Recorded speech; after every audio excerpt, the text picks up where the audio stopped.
أعوذ بالله من الشيطان الرجيم.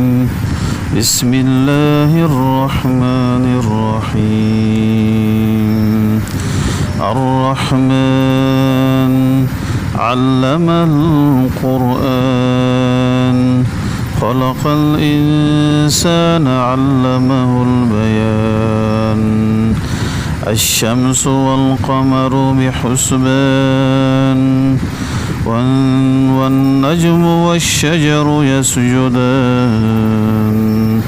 والسماء رفعها ووضع الميزان ألا تطغوا في الميزان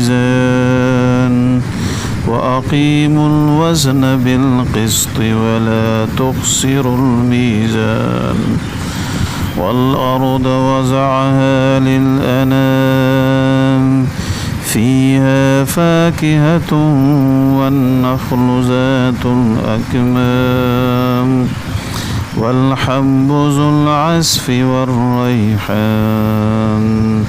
فبأي آلاء ربكما تكذبان.